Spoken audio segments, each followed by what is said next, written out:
একটি যুদ্ধ শেষ হয়েছে। মদিনার প্রান্তরে বন্দীদের জড়ো করা হয়েছে।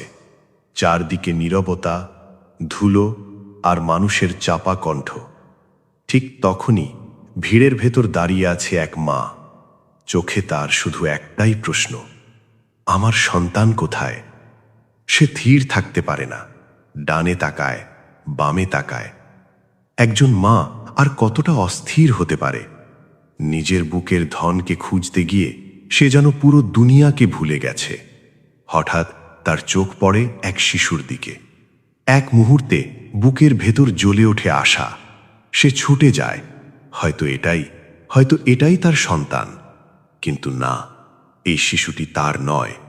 তার হাত থেমে যায় মাঝপথে, চোখ ভিজে ওঠে। একজন মায়ের জন্য এর চেয়ে বড় কষ্ট আর কি হতে পারে? ঠিক তখনই আল্লাহ তার দিকে তাকান। দূরে এক কোণে সে দেখতে পায় তার নিজের সন্তানকে। চোখের জল এবার বদলে যায় স্বস্তিতে। আশা আবার ফিরে আসে। সে দৌড়ে যায়। কোনো শব্দ নেই, শুধু শক্ত করে বুকে জড়িয়ে ধরা, যেন হারিয়ে যাওয়া প্রাণ আবার ফিরে এসেছে। একজন মা ঠিক এমনভাবেই ফিরে পায় তার দুনিয়া। সে বসে পড়ে মাটিতে, নিজের সন্তানকে বুকে টেনে নেয়, বুকের দুধ খাওয়াতে থাকে। মুখে তার শান্তি।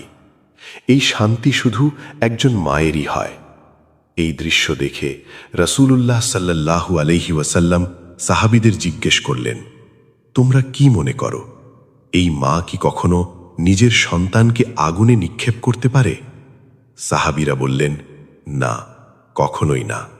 তখন রাসূলুল্লাহ সাল্লাল্লাহু আলাইহি ওয়াসাল্লাম বললেন, আল্লাহ তার বান্দাদের প্রতি এই মায়ের সন্তানের প্রতি দয়ালুর চেয়েও বেশি দয়ালু।